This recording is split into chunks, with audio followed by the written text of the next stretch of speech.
We are thrilled to share today's All-Star Sports panel. Please welcome Betsy Cooper, Director of the Aspen Tech Policy Hub.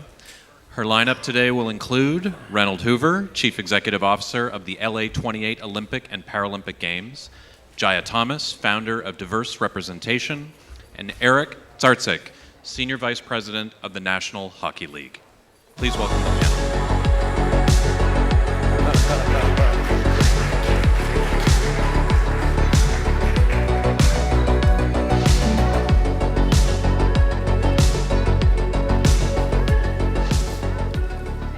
Hi everyone, good afternoon.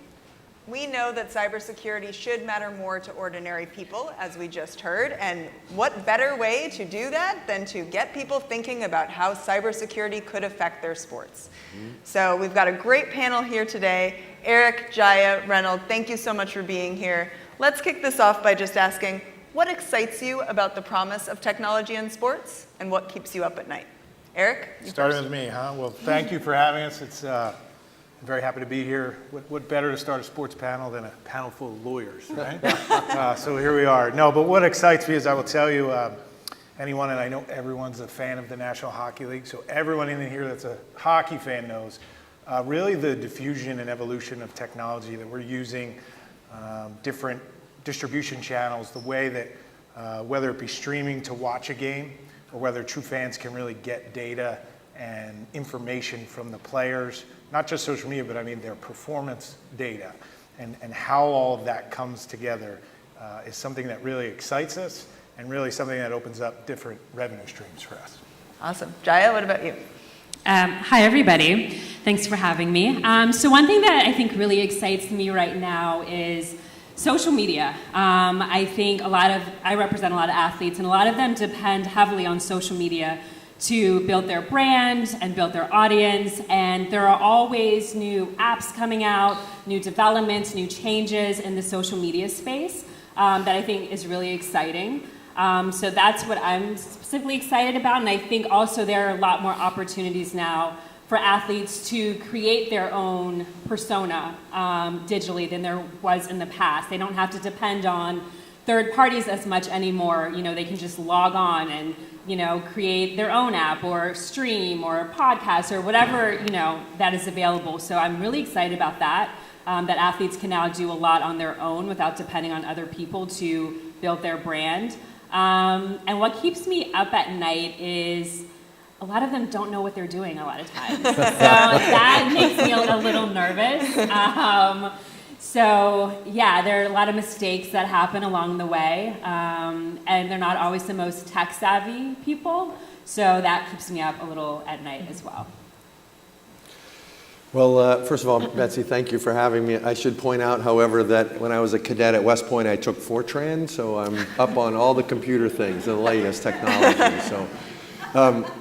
Listen, I think the thing that excites me the most from the Olympics and what we're doing at LA 28 is we look at what we saw was done in Paris for both the Olympics and Paralympic Games, and then we think about the possibility of what LA 28 can do and what can happen in 4 years from now. I'm reminded of, when I was a second lieutenant in the Army back in the day in early 80s when we were carrying around brick cell phones and thought we were the coolest cats on the block, and the technology has evolved 100-fold since then. And so when I think to the future, what I get excited about are a number of things in the terms of technology, and that is what technology is going to be available to enhance the fan experience as they experience the games, right? And where are the new and cutting edge things that we can do so that, as you talked about, following the player on the field of play or getting engaged with the actual event itself, right? And you talked about the social media for the athletes to continue to increase their profile. All of these things are stuff that we're looking at in LA as we think about, what is in the future. And, we've got some people that are super smart in technology just thinking about, what is that thing that's next? What is next for the Olympics and how can we use technology and leverage it? I think what keeps me up at night is I think about the high profile of the Olympics, and the higher our profile, just like any other sport, as it gets higher in profile, then we become more of a target. And so we have to be really on our toes and actually one step ahead of the cyber actors who are out there who want to disrupt not only the games but sport itself. And that's what keeps me up at night. Well, hope you're all just a little bit scared, but not too scared, because we've done pretty well so far. But so what makes sports different when it comes to cybersecurity? So Jaia, maybe I'll go to you first. Are there any differences from a legal perspective? I don't think there are a ton of differences from a legal perspective, but I do think there are some differentiating characteristics with regards to athletes as opposed to the average Joe. I mean, when we're talking about athletes in cybersecurity, a lot of athletes we're talking about, multimillionaires. So I think the money piece is something that differentiates a lot of athletes from the average person. And also influence. Professional athletes have a lot of influence on society, so more so than the average Joe as well. So I think those are two very distinguishing qualities when it comes to athletes, as opposed to the average person, that if they're hacked or if their personal information is at risk, there's just a much higher risk there and a lot more to lose, I think, than the average person. That makes a lot of sense. And Reynold, you were getting to the point about scale as well, and obviously there is a vast games ecosystem. So help us understand how big of a challenge you really have heading into LA 2028. Yeah, thanks. So, the LA Games will be the largest peacetime gathering ever. It'll be the largest games ever. We expect somewhere between 10 and 15 million fans. Upwards of 15,000 athletes will come to LA to be a part of it. We have more games than any other Olympics. We've added 5 Olympic sports, and we've added 1 Paralympic sport to the agenda. We're taking over UCLA, which will be the Olympic Village for us. We've got incredible, iconic venues that are all over LA. And so from a scale perspective, if you put it, we've got about 800 different sporting events that will happen. We're already coordinating across a number of federal, state, and local law enforcement agencies to think about the law enforcement challenges. Harry Coker on the previous panels, a friend of mine, we worked together in a previous life, and we're already working with the White House on cyber issues and commerce on cyber issues. So there's that piece of it.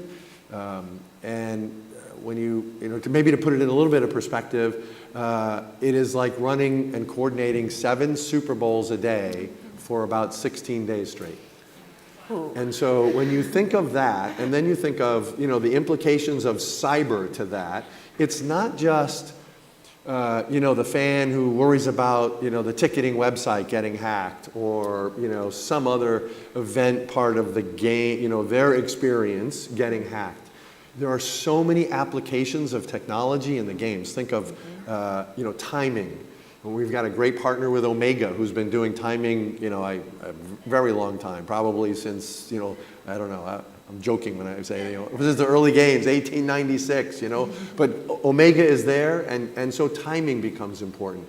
Think about accommodations and transportation and all the things that make those games happen, and the experience not just for the fans but the athletes as well. And so, when we kind of put all that into perspective, I think cyber becomes critical to everything we do, not only from a fan engagement but also the athletes and Paralympic athletes on the field. Mm-hmm.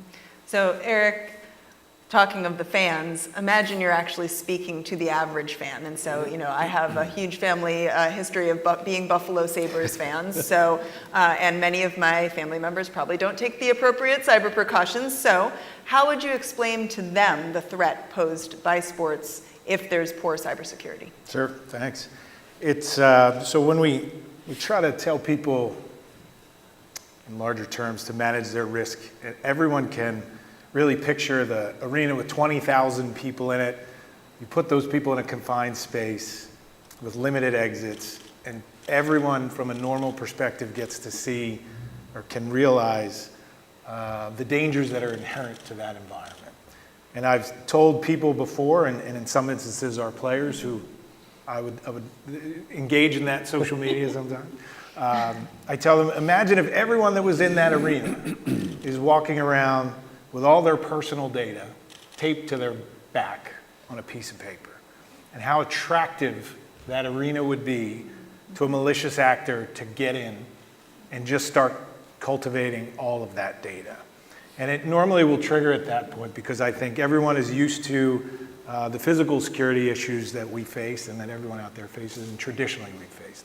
But sometimes it takes that analogy to really see what those cyber risks are. Great analogy. And I think as you think about the number of people at the Olympics, you can grow that even much further. So Jaia, let's talk about the perpetrators. So who are the perpetrators that you're most worried about, and what do they care about? Are they hacktivists, nation states, individuals seeking to get rich quick? Who are you thinking about when you're thinking about perpetrators? Yeah, when we're thinking about athletes, I think it's definitely the latter. They get rich quick folks who want to come after athletes who they know, like I said, are these multimillionaires, and it's a way for them to get rich, to get money. So I think from the athlete perspective, that's who's we're most concerned with. Eric, what are you thinking about? And I'll add to that, has gambling changed that? As gambling has become more widespread, there are obviously opportunities to bet on games. Has that affected who you are thinking about when you're thinking about perpetrators? I will say it's very intuitive. The short answer to that is yes. I think Jai is absolutely right. We break those up into really three tranches, the folks that look at the players. But believe it or not, and something I thought was interesting from the government perspective that many in this room are from, is that we actually do have some issues with nation-state actors. Being an international game, athletes have an international profile. I don't need to tell Reynold that with the Olympics or Jaia, who deals with the athletes. But you'd be surprised how many times nation-states, and some in particular that you could probably think of, look to, and I'll use a term, punish a potential athlete who may take a geopolitical stance that is not congruent with what that nation state thinks someone from their country should be doing.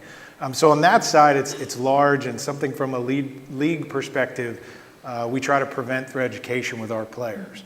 On the other side of that, though, yes, the other big risk is that malicious, angry actor who really, you can't watch a sporting event now without seeing someone try to motivate you to bet on it. And the malicious actor that really will pursue that athlete, that official, really because they believe it is their fault that someone might have lost X amount of money. And so yes, with the rise in gambling, the players feel the pressure, our officials feel the pressure, our league executives feel the pressure. And so it runs from the potential of a nation state all the way down to that angry person from suburban DC who just lost a lot of money. And so Bill, can I just pile on for just 1 second? I think that really raises an important point. And so, we partner very closely with DHS, with CISA, and, the concern not only of, I'll just call it the goober in the basement, who's, trying to do something stupid, but all the way to nation-state actors, right? And it's not just they're trying to get into our system and do something nefarious or take our money or steal our data and whatever it is, but there's another aspect that we saw in Paris, and that is disinformation campaign. And the Russians were very active in Paris trying to do disinformation to disrupt, right? And so the point of all of that for me is this is a team sport, cybersecurity, and we need to partner with the federal government, with DHS and CISA and Commerce and FCC and White House and others, because none of us, whether it's the Olympic Organizing Committee in LA 28 or the NHL or any other organization, we don't have the resources to fight against and defend our networks against a nation-state actor. And it is got to become a team sport. And I will make a pitch for information sharing. I spent a little time in the intelligence world and other places, and everything was so super secret, and you couldn't tell anybody. Well, and we've still, I think, in that arena of everything is so super secret in the cyber world. And you don't need to know. I don't need to know how you found out. If you're in the government, how you found out what you found out, all I need to know is how are you going to help us and partner with us defend against the threat or recover from it. And my plea, and I think my piece is that It is not just trying to steal our data, it is now the disinformation piece that we have to do, and we cannot do it alone. It requires a public-private partnership, and it requires open and honest information sharing. Sorry, I get off my soapbox. No, it's a great soapbox. So building on that, when most people think about sports getting hacked, they're thinking of website hacks, they're thinking of ticketing scams. But take us inside the actual sporting event. Are you worried about actual results of sports being manipulated? For instance, what about goal line technology or automated scoring system? Could systems like the automatic line judges for Hawkeye and tennis be manipulated to change results? How are you thinking about that? Eric, maybe I'll start with you. Sure, absolutely. I think it's a good spot for me to give some credit to the league's technical operations team. I think would rival some of the tech operations teams in some major corporations in that, as you see, all those, whether it is goal line technology, it is replay, we do use even the Hawkeye system. We're watching, we're layering data over on our players, and that stuff is coming back both to medical committees, it's in-game stuff and everything. What I will say is it's pretty good from our perspective how we localize that, right? We set up our own local area network, and those things are really closed off. I am not going to say they're air-gapped. They are closed off, right, to a certain extent. But you do hit on something that's very important that'll tie us back to an earlier question. That data, though, and I think Reynold's right, it is really a little bit about what they can do with the data. And one of those things is protecting where that data goes and making sure it's consumed by the right people goes directly to the integrity of our game.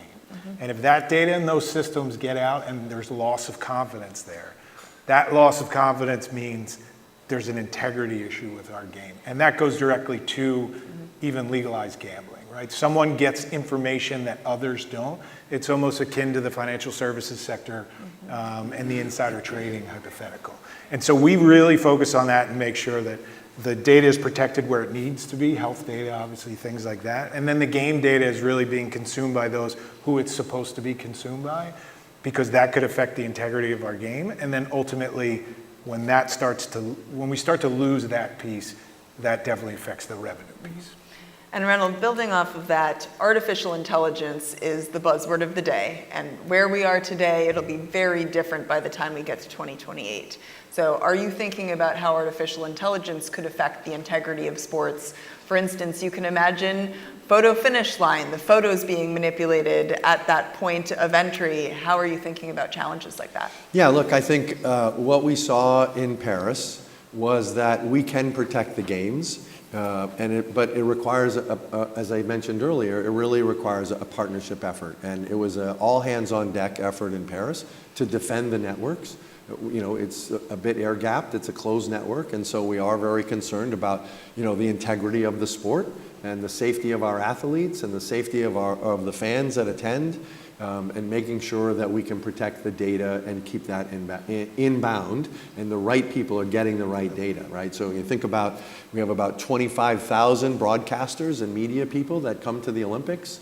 It all funnels through the IOC, the International Broadcasting part. The IOC holds that, and so there is a lot of data, but we're trying to protect it, and we do it, as I mentioned earlier, as a team sport. Fabulous. So Jaia, other high-profile incidents in this space have involved the hacking of athlete healthcare data. So Simone Biles, Serena and Venus Williams, their exemptions for drug usage were revealed when the World Anti-Doping Agency was hacked. So how should we think about athlete protection in this space?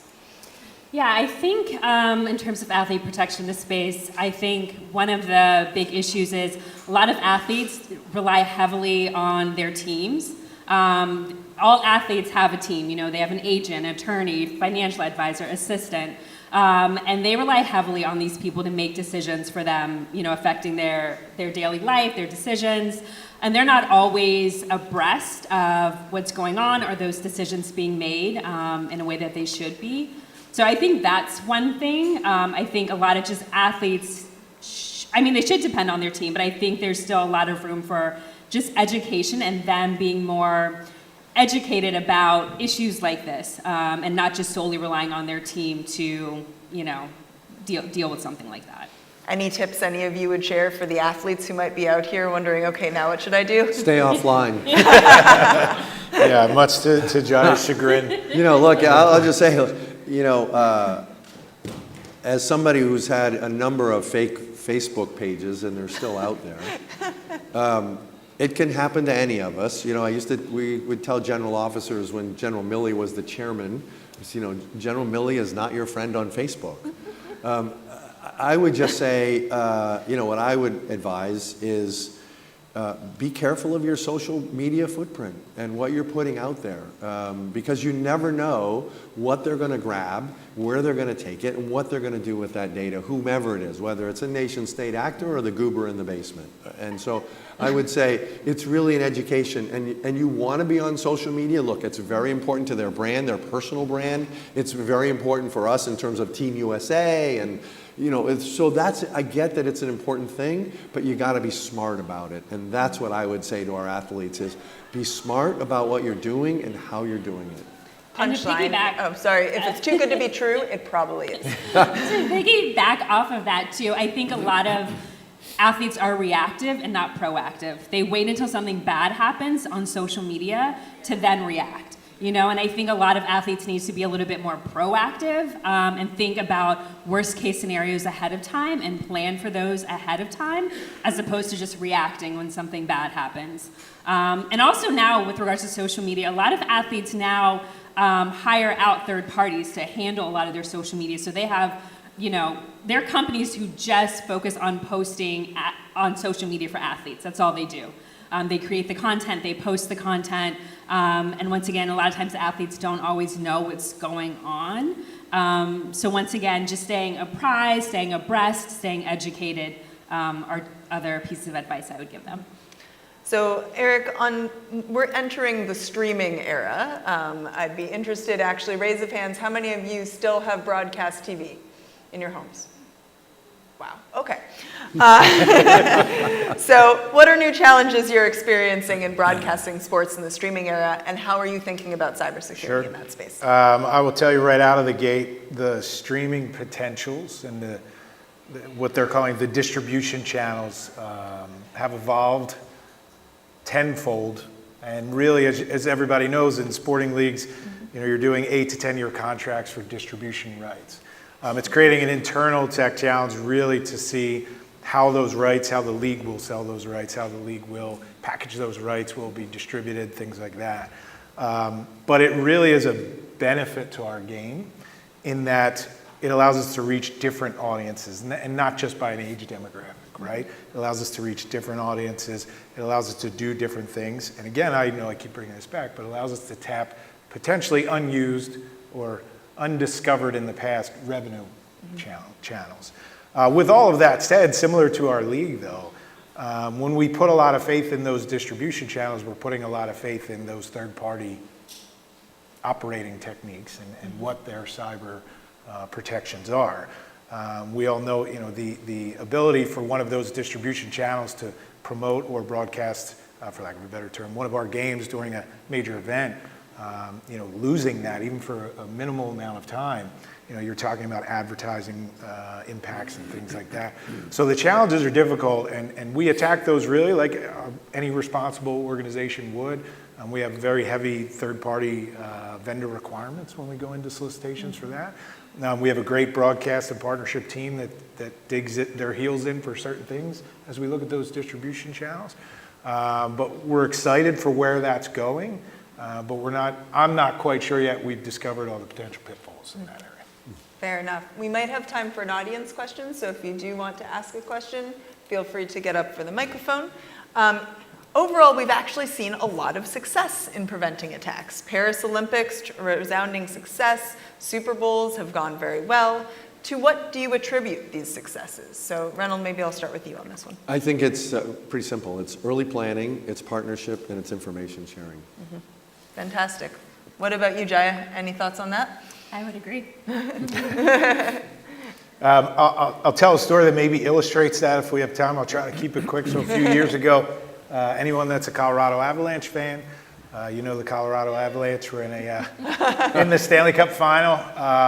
And if you've ever been out to Ball Arena, You will know that it sits at an intersection of multiple colleges. It's a very large campus in downtown Denver. The night of Game 5 of our Stanley Cup Final was also the night that the Supreme Court released the Roe v. Wade decision a few years ago. Busy day. Busy day. Having nothing to do with the National Hockey League, but having everything to do with differing points of view throughout the country, and one of which was concentrated right in downtown Denver, which their city hall happens to be about 3 blocks from our arena, where tens of thousands of folks decided to take it upon themselves to protest, which was great. And they decided that the closest and most, or the largest amount of media cameras were actually down the street at Ball Arena at the Stanley Cup Final. And so I will tell you that they started to make their way down. And that's a long story to say we were able to avert with great partnerships. And it goes right back to something that Reynold said, which is it's a team sport and partnership.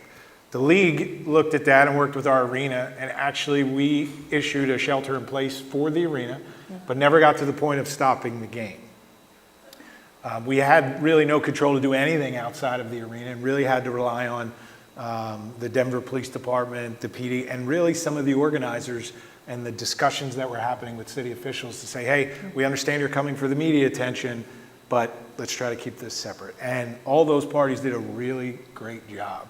And I think the successes are really distilled down to what we talked about here, which is sharing the information, not holding back and thinking that anything is proprietary in that space, and really trying to trade best practices as, for lack of a better term, as best we can, and really focusing on the fact, as Reynold said, it's a team sport to really attack these issues.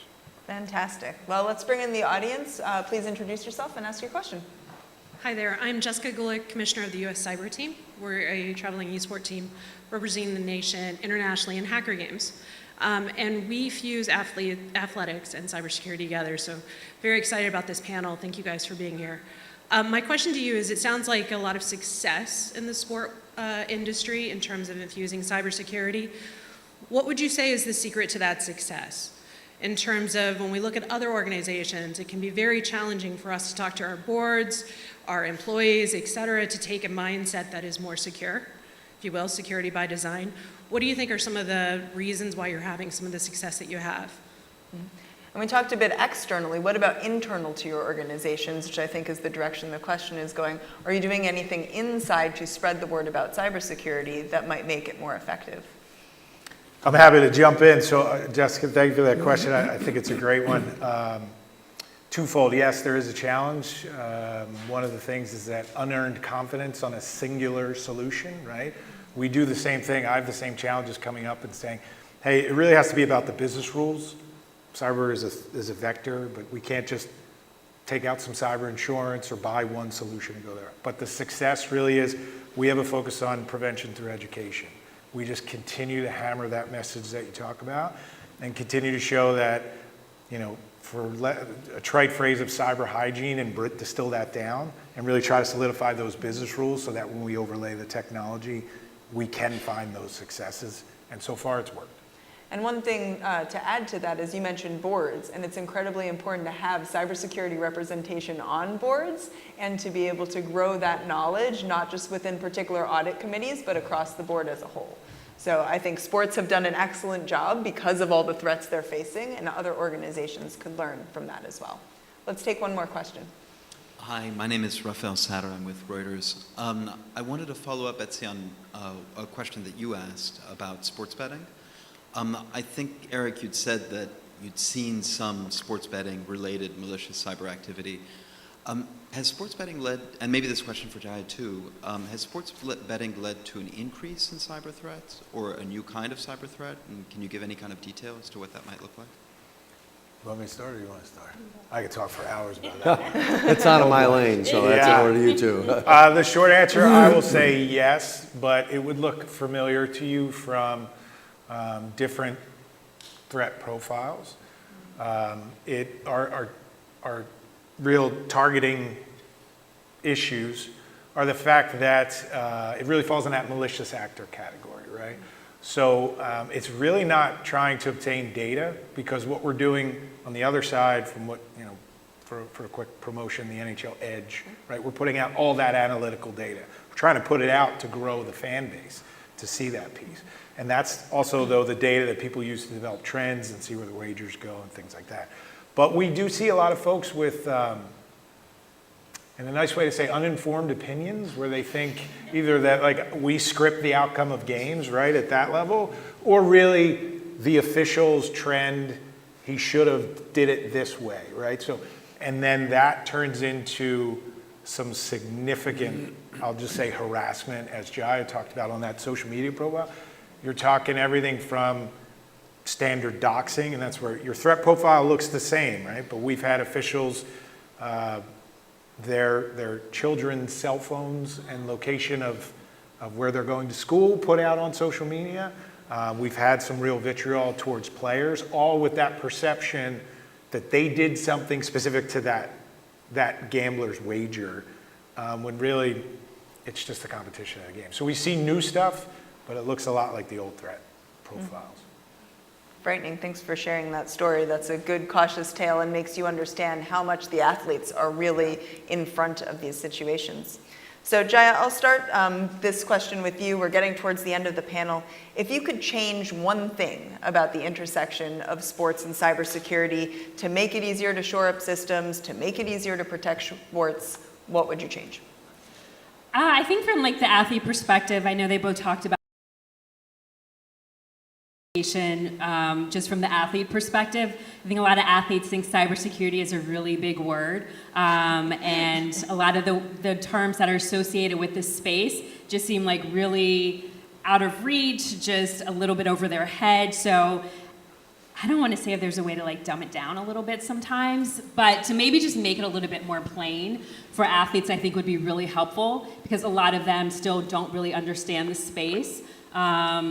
And rely on their teams to help them navigate the space. So I still think there's a huge lack of education for athletes when it comes to cybersecurity. So that would be my recommendation, to make it a little bit more plain and to make the information a little more easily accessible for athletes.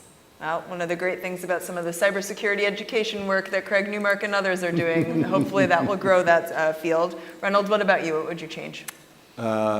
Information sharing. Public-private partnership. It's the only way to go. It's the only way we're going to beat them. Great. Eric? So I think what Jaia said is I wholeheartedly agree with, and I think it's important to note just for that education piece, when you put a professional athlete in a room, I think everyone in this room would be surprised and forgets just how young they are. And so you're talking about kids, really, for the most part, that make up these teams. And I think you're absolutely right. The education piece needs to be strengthened. And the other piece that I would really like to focus on is what I mentioned before, is that it's very difficult, and Jessica, this goes back to your question, that unearned confidence in a single solitary solution, right? Education isn't just the solution, but it's a pathway to there. And too often we're still having those struggles of trying to get folks to understand how to really harden those business rules, what technology, and that it is a holistic solution and not one single piece or one single thing that you can do. Fantastic, and a perfect transition to my last question, which is, what is your bumper sticker takeaway from the panel? Can you give us one single sentence, simple phrase that the audience can take away about the intersection of cybersecurity and sports? Eric, you're closest to me, so you have to go first. All right, I'll give you one single sentence. Reynold said one, but it really is not about the data exfiltration. It's really about the control manipulation. It really depends on what your perspective is from either side, protector or malicious actor. Okay. What about you, Jaia? I like the term information sharing, so I'm going to go with that. Well, you can't take it now, Reynold, so you're going to have to pick a new phrase. Well, we're out of time, so thanks for coming, folks. There's two bumper stickers on my car. The one says, come to LA 28 and see what's next. The other bumper sticker says, it's a team sport. Love it. That's a great note on which to end. Thank you so much for being here.